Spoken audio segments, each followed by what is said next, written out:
जैनम जयतु शासनम विश्व कल्याण कारकम। उपस्थित पुण्यात्मा महानुभाव, आप सब जानते हैं इस जीव को आज तक शायद जिन शासन की क्षण प्राप्त नहीं हुई, जिन शासन की क्षण को प्राप्त करके ये आत्मा परमात्मा बनने का उपक्रम कर सकता है और परमात्मा बन सकता है। हम और आप सभी अंतरंग की पूर्ण शुद्धि के साथ ये भावना भाते हैं, ये जिन शासन सुचिर काल तक, अनंत काल तक सदैव जीवंत और जयवंत रहे। उपस्थित पुण्यात्मा महानुभाव, यहाँ रत्नमाला ग्रंथ की वाचना चल रही है। श्लोक नंबर 6 देख चुके थे, 7वें श्लोक को यहाँ पर देखते हैं। 1 से लेकर 6 श्लोक तक आपको कोई अर्थ के समझने में, उच्चारण में प्रतिकूलता हो तो पूछ सकते हैं। 7वें श्लोक को अन्यथा यहाँ पर प्रारंभ किया जाता है। निर्विकल्पश्चिदानंदः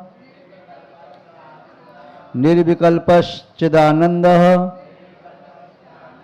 परमेष्टि सनातनः परमेष्टि सनातनः दोषातीतो जिनो देवस् दोषातीतो जिनो देवस् तदपज्ञः तदपज्ञं श्रुतिः परा तदपज्ञं श्रुतिः पराः।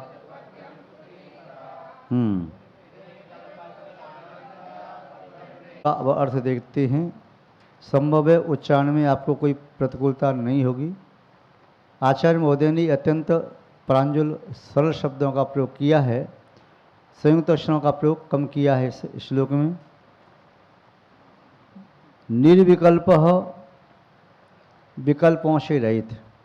अब यहाँ पर जो बता रहे हैं, 6वें काव्य में जो बताया था, संसार के प्राणियों के कल्याण के जितने भी पदार्थ विश्व में विद्यमान हैं, उन सभी पदार्थों में कल्याणदायी पदार्थ सम्यक दर्शन है।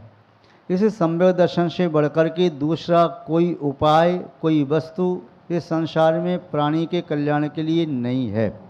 अन्य लोक में मंगल में माने जाते हैं, कल्याण में माने जाते हैं, तो वे पदार्थ अलग अलग प्रकार से व्यक्ति अपनी धारणा के अनुसार उन्हें मानता है, प्राप्त करने की कोशिश करता है। किंतु यहाँ पर बताया, जिस जीव का संसार वास्तव में अल्प रह गया है, ऐसा जीव सम्यक्त्व सन्मुख होता है।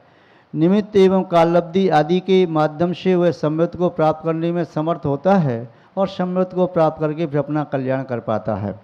सम्यक्त्व है क्या चीज़? तो सम्यक्त्व की परिभाषा आचार्य महोदय ने अलग अलग प्रकार से दी, किंतु सभी परिभाषाओं का निष्कर्ष एक ही है। चाहे परिभाषा प्रथमानुयोग के अकॉर्डिंग हो, चाहे चरणानुयोग, कर्णानुयोग, द्रव्यानुयोग, कैसे भी हो, चाहे वह प्राकृतिक भाषा में है, चाहे संस्कृत भाषा में है, चाहे सूत्र में है, किसी भी प्रकार से है, सभी परिभाषाओं का सार एक ही है। जैसे कि आचार्य भगवान उमा स्वामी महाराज ने परिभाषा दी, तत्वार्थ श्रद्धानम सम्यक दर्शनम। तत्व और अर्थ, इसका श्रद्धान करना सम्यक दर्शन है। जिस वस्तु का जो स्वभाव है उसे वैसा ही मान लेना सम्यक दर्शन है।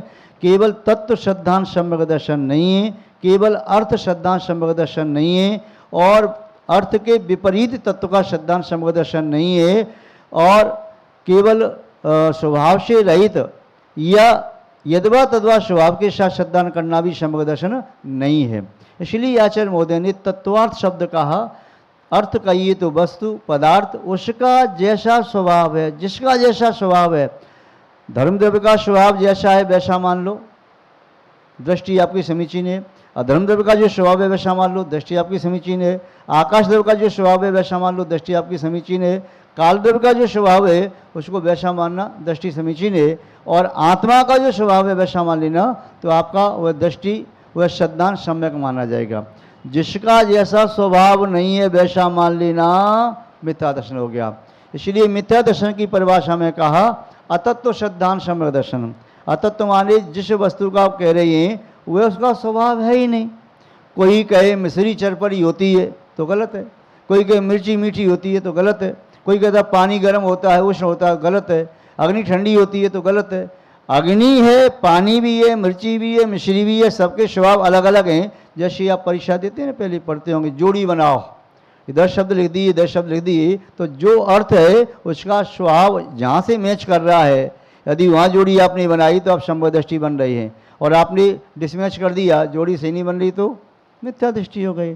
तो आचार्य महोदय की दृष्टि में संबंध की परिभाषा क्या बताई कि जिस वस्तु का जो स्वभाव है उसका वैसा श्रद्धान करना संभव दर्शन है।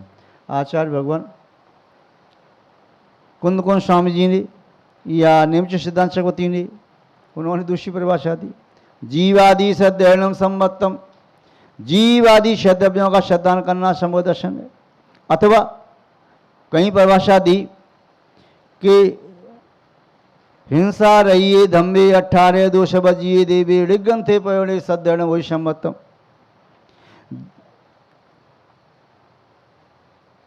क्या कहा? हिंसा रहिए धम्बे, हिंसा से रहित धर्म में, 18 दोष बजिए देवे, 18 दोषों से रहित जिन देव में, ऋग्गंथ पवेड़ी, नृगंथ गुरु में, और प्रवचन, इन तीनों के माध्यम से जो प्रवचन है शास्त्र है उसमें, सद्ययनम जो श्रद्धान करता है वह संभव दृष्टि है, ऐसा आचार्य कुंद स्वामी ने कहा। संभव दर्शन की परिभाषा आचार्य भगवान उमा समंतव स्वामी से पूछी तो उन्होंने क्या बताया? श्रद्धाना परमार्थानाम माप्तागम तपोवताम त्रमूढ़ापूर्णमष्टांगम सम्यक दर्शन मस्मयम। सम्यक दर्शनम अस्मयम, जो मद से रहित हैं, 8 प्रकार के मद से निर्मद हो गए, समस्त मदों का त्याग कर दिया, यहां तक संजुलन मद भी नहीं रहा। तो क्या किया? दबा दिया? नहीं, वो तो शांत मोह वाले हो जाते, नष्ट कर दिया। और एक बार यदि संपूर्ण मदों को नष्ट कर दिया तो वह 100% केवली बन गया। मोह का क्षीण होते ही गुणस्थान 12वां, अंतर्मूर्त में ज्ञानावर दर्शनावर अंतराकर्म गए, केवली बन गए। तो ऐसे मद से रहित केवली भगवान ने कहा है श्रद्धाना परमार्थानाम, परमार्थभूत सच्चे यथार्थ जैसा उनका स्वरूप आख्यात कहा गया है वैसा ही स्वरूप उनका है, तो उस स्वरूप को मानना संभव दर्शन है। परमार्थ का अर्थ क्या है? परम कहिए तो उत्कृष्ट, अर्थ कहिए तो प्रयोजन। यदि आपको अपने उत्कृष्ट प्रयोजन को सिद्ध करना है तो परमार्थभूत देवशास्त्र गुरु पर श्रद्धान करो, और निकृष्ट प्रयोजन को सिद्ध करना है तो फिर आप जिस पर चाहो उस पर श्रद्धा करो। चाहे रागी, द्वेषी, मोही या एक इंदी या अचेतन, किसी को देव मान लो, पूजा करो, कौन मना कर रहा है? कोई कहता है मुझे तो भैया वहाँ की पूजा करने से बेटा की प्राप्ति होगी, मुझे तो और दूसरा बेटा और चाहिए तो मैं भी पूजा करने जाऊँगा। भगवान के पास क्या रखा? उनके पास तो स्वयं कुछ नहीं है। एक व्यक्ति कह रहा है मेरी तो शादी हो जाए बस, मैं तो इसीलिए जा रहा हूँ उसके पास, बाबा के पास, या व्यापार चले, नौकरी लग जाए, तो उसके सांसारिक प्रयोजन है, और हो सकता है तुम्हारी पुण्य का उदय हो तो किसी भी निमित्त से तुम्हारा काम सिद्ध हो जाए, और पुण्य का उदय नहीं है तो कार्य सिद्ध होने वाला नहीं। इसलिए आपको लौकिक पदार्थों की प्राप्ति करनी है, आपको लौकिक या सामान्य प्रयोजनों को सिद्ध करना है, तो हो सकता है सामान्य प्राणी आपके सामान्य प्रयोजनों को सिद्ध करने में निमित्त बन जाएं। अब उनको तुम आदर करो, सम्मान करो, पूजा करो, अर्चना करो, भक्ति करो, उपासना करो, नमस्कार करो, प्रणाम करो, जो करना है सो करो। किंतु आचार्य समंत स्वामी कह रहे हैं श्रद्धाना परमार्थाना माप्तागम तपोवताम। यदि परम और उत्कृष्ट प्रयोजन को सिद्ध करना है, वह उत्कृष्ट प्रयोजन है आत्मा को परमात्मा बनाना। इसको सिद्ध करना है तो परमार्थभूत देव शास्त्र गुरु पर श्रद्धान करो। और यदि आपको मोक्ष मार्ग नहीं चाहिए, सम्यक दर्शन नहीं चाहिए, तो फिर तो आप जो मन में आए सो पुस्तक पढ़ो, जो मन में आए किसी भी पंडित को गुरु मान लो, पूजा अर्चना भक्ति करो, और जो भी देवी देवता को पत्थर की मूर्ति, रागी सरागी, अस्त्र शस्त्र वस्त्र, स्त्री पुत्र आदि क्षेत्र मिलती है, उसकी पूजा करना शुरू कर दो। कौन रोकता है तुम्हें? संसार के अनंत मार्ग हैं, कहीं ना कहीं पहुंच ही जाओगे। किंतु मोक्ष का तो एक ही मार्ग था, एक ही मार्ग है, और एक ही मार्ग होगा, रत्नत्रय का मार्ग। तो उसका पहला रत्न है संभव दर्शन। उसे प्राप्त करना चाहते हो तो फिर परमार्थभूत श्रद्धा न परमार्थागम, परमार्थानाम आप्तागम तपोव्रताम, आप्त आगम तपोव्रत। आप्त कहिए तो, आप्त कहिए तो क्यों? कोई सामने वाला आके कहता है आप्त माने तो शिव होता है, तो क्या करोगे तुम? आपने देव कैसे कह दिया? कैसे कह दिया आपने? कोई आपसे पूछे आपने कैसे कह दिया? तो आप्त का अर्थ होता है जिसने अपने अंदर अपने गुणों को प्रकट कर लिया है, चार घातिया कर्मों को नष्ट करके अंतर्दृष्टि को प्राप्त किया, इसलिए भी आप्त हैं। तो वे आप्त ही सच्चे देव हैं। वह कोई भी हो जिन्होंने अपने कर्मों को नष्ट करके गुणों को प्रकट किया है, वह हमारे आप्त हैं, चाहे भी अनंत भगवान हो, सिद्ध भगवान हो। आप्त का समझ में आ गया? अब कोई कहे आप यह आपका अर्थ देव नहीं है, शिव है, और वो देव कहोगे तो हम देववती का लगा लेंगे? नहीं, आप्त का अर्थ है जिन्होंने अपने कर्मों को नष्ट करके अपने स्वाभाविक शाश्वत शुद्ध गुणों को प्राप्त कर लिया। आप्त। आगम कहिए तो, आगम में 3 अक्षर हैं, आगम। आ पहला अक्षर कह रहा है आप्त, आप्त के द्वारा जो उत्पन्न हुआ है। ग कहिए तो गर्दर द्वारा आप्त केवली की वाणी को संग्रह किया है। और माँ कहिए तो मुनियों द्वारा जिसको लिखा गया, लिपिबद्ध किया है, वह आगम कहलाता है। हर किसी पुस्तक को आगम ग्रंथ और जिनवाणी नहीं कह सकते।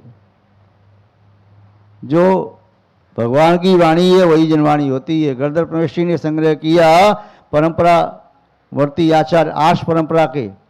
आर्ष परंपरा मीन्स आप्त से आज के ऋषि तक जो परंपरा चली आ रही है उसे आर्ष परंपरा कहते हैं। आ कहिए तो आप्त भगवान से, और आज के जो ऋषि हैं, मुनि हैं, साधु हैं, बीच में अनुसूत से चली आ रही वो आर्ष परंपरा है। आप कहते हैं हम तो आर्ष परंपरा के पोषक हैं, हम तो आर्ष परंपरा को मानने वाले हैं, हम तो आगम को मानने वाले हैं, आगम प्रमाण मानते हैं, हर किसी की बात को प्रमाण नहीं मानते। मानते हैं क्या? जो हर किसी की बात को प्रमाण मान ले, अरे उसकी बात नहीं मानेंगे तो फिर वो रूठ जाएगा, गुस्सा हो जाएगा, नाराज हो जाएगा, मित्रता टूट जाएगी। अरे मान लो कोई बात नहीं, चलो जैसा भी है। यदि उसी को खुश कर लो फिर अपनी आत्मा को दुखी कर लो। अपनी आत्मा को खुश करने के लिए तो यथार्थता को स्वीकार करना पड़ेगा और अयथार्थ मिथ्यापने को तो छोड़ना ही पड़ेगा। तो आचार्य समन्त स्वामी ने क्या कहा? आप्त आगम और तपोव्रताम, जिनकी आत्मा तप से भरी हुई है। किससे भरी है? तप से। तो तप माने उपवास कर लिया तो तप हो गया, पुनरुद्र कर लिया तो, रसों का त्याग कर दिया, 6 रसों का त्याग, तप हो गया। वृत्ति का परिसंख्यान में 1 वस्तु 2 वस्तु आ लूंगा तो तप हो गया। या आसन गा के बैठ गया, सीना तान करके पत्थर की तप हो गया। या काय क्लेश, धूप में खड़ा हो गया गर्मी में, पहाड़ पर तप रहा है, टेम्परेचर 50 के आसपास है और क्रॉस कर रहा है 50 को, तो वहाँ खड़ा वह साधना कर रहा है, तप हो गया क्या? या सर्दी में या टेम्परेचर 0 या माइनस में चला गया, वहाँ नदी किनारे खड़ा है, ठिठुर रहा है, जम गया, तो तप हो गया क्या? जैन दर्शन में इसको तप ऐसे नहीं कहा। क्यों नहीं कहा महाराज जी? 12 प्रकार के तप में 6 प्रकार के तप तो ये हैं जो आप कह रहे हैं। ये तो मिथ्या दृष्टि भी कर सकता है। तपोव्रताम का आशय है तप का। ये तो दीक्षा, जिन्होंने यथाजात दिगंबर दीक्षा ले ली वह तपस्वी है। उस दीक्षा के अतिरिक्त यदि एक अलग जी भी बन गए, छुल्लक जी हैं, 4 अंगुल की लंगोटी पहने तभी तपस्वी नहीं है, उत्कृष्ट श्रावक हैं, वह तपस्वी नहीं, मुंडराय नहीं, निगंत साधु नहीं कहे जा सकते। तो तपोव्रताम उन तपस्वियों पर श्रद्धान करना जो मोक्ष मार्ग में चल रही हैं, जो स्वयं चल रही हैं। भगवान ने मार्ग का जो लिखा हुआ है हमारी संहिता में, संविधान में, जिनवाणी में, और मुनि महाराज समार पर चल रही हैं, उन तीनों को प्रैक्टिकल देकर के श्रद्धान करना। चाहे चल नहीं पा रही हैं, स्वीकार कर लेना आत्मा से, वास्तव में मार्ग तो यही है, कल्याण तो इसी मार्ग से होगा, आत्मा परमात्मा तो ऐसे ही बनेगी, इसी श्रद्धान करना वह शंभु दर्शन कहलाता। अष्टांग धारण करो, ये जिन सुत मुनि, इन पर श्रद्धान करना। अष्टमत से रहित होकर, षटनायतन से रहित, 3 मुद्रा से रहित होकर के, तो वह शंभु दर्शन है। तो यहाँ पर सबसे पहले देव का स्वरूप बता रही है कि शंभु दर्शन के 3 आयाम हैं। कितनी? कौन कौन से? जिनेन्द्र देव, जिन वचन और निगंत संत, 3 है। 3 में से को अलग कर दो तो जीव शंभु दृष्टि बन पाएगा क्या? नहीं बन पाएगा। जो 3 व्हीलर है ना, उसमें से एक व्हील निकाल दो तो चल पाएगा क्या? स्टूल होता है 3 पाई का, एक निकाल दो तो व्यक्ति उसे बैठ पाएगा क्या? एक कैमरे का स्टैंड है 3 पैर का, एक निकाल दो तो खड़ा होगा कैमरा पर? नहीं होगा ना। 3 चाहिए ना, एक से काम नहीं चलेगा, 2 से काम नहीं चलेगा, तीनों ही चाहिए और तीनों निराकुल इक्वल होना चाहिए। ऐसा नहीं 2 की डंडी बड़ी है 1 की डंडी छोटी है तो काम चलेगा क्या? या 1 डंडी बड़ी कर दो 2 छोटी कर दो तो नहीं चलेगा। ऐसे ही देव शास्त्र गुरु पर तीनों पर यथार्थ श्रद्धा हो। जो व्यक्ति शास्त्र को निकाल दें, केवल देव गुरु को माने, तब भी कल्याण नहीं होगा। जो अकेले शास्त्र को माने, देव और गुरु को न माने, एक पंथ ऐसा भी है जो शास्त्र को मानता है, शास्त्र की पूजा करता है, भगवान को गुरु को नहीं मानता, वह भी समदृष्टि नहीं। जो गुरु को ही निकाल दे, गुरु पंचकपाल होते ही नहीं ऐसा मान करके बस भगवान की पूजा करे तो वह समदृष्टि नहीं। और भगवान को भी निकाल दे, केवल स्वाध्याय स्वाध्याय स्वाध्याय स्वाध्याय करता रहे, तभी समदृष्टि नहीं। और वो स्वाध्याय करने वाला कहता है भैया समदर्शन बहुत मुश्किल है, असंभव है, प्राप्त नहीं होता। सही कह रहा है वो। अकेले स्वाध्याय से कैसे प्राप्त होगा? भगवान की पूजा अर्चना भक्ति कर तो प्राप्त होगा। निगंत साधुओं की पद्धति अपनी माथे से लगा तो प्राप्त होगा। अकेले शास्त्रों को रटने से थोड़ी समझ प्राप्त होगा। तो यहाँ कह रही है जो जिनेन्द्र देव हैं उनका स्वरूप पहले बताया, फिर शास्त्र का गुरु का स्वरूप यहाँ बता रही हैं आचार्य महोदय शिवकोटि मुनिराज। निर्विकल्प सदानंद, जो निर्विकल्प है भगवान, अनंत भगवान कैसे हैं? उनके मन में कोई विकल्प है क्या? नहीं। क्यों? क्योंकि विकल्प तब तक संभव है जब तक स्वरूप समय ज्ञान है। क्षय ज्ञान वाले के विकल्प संभव ही नहीं है। दूसरी बात, विकल्प वहां तक संभव है जहां तक मुंह चल रहा है, स्थूल रूप से उदय में हो रहा है, वहां तक विकल्प है। सप्तम स्थान में संयोग कसाय का मंदोदय हो गया तो वहां भी विकल्प शांत हो सकते हैं, निर्विकल्प अवस्था प्राप्त हो सकती है। और विकल्प का आशय दूसरा ये भी होता है, वी कहिए तो वी माने गुजरात में क्या कहते हैं? ए बे ते 11 बे माने क्या कहते हैं आप? 2 कहते हैं ना। तो बी माने 2 और कल्प माने कल्पना। जब मन में 2 कल्पना चल रही हो, ऐसा करूं कि ऐसा करूं, ऐसा है कि ऐसा है, ये कि वो है, ये आएगा वो आएगा, 2 या 2 से अधिक बातें एक साथ मन में आ रही तो वे विकल्प कहलाते हैं। और एक आती है तो एक में दृढ़ता होगी तो संकल्प बन जाता है। और संकल्पम कल्प लक्ष्यम सात चिंतन चिंतामणि रपी। संकल्प कल्पवृक्ष की तरह से फल देने वाला है और सम्यक चिंतन चिंतामणि की तरह से मनोरथों को पूर्ण करने वाला है।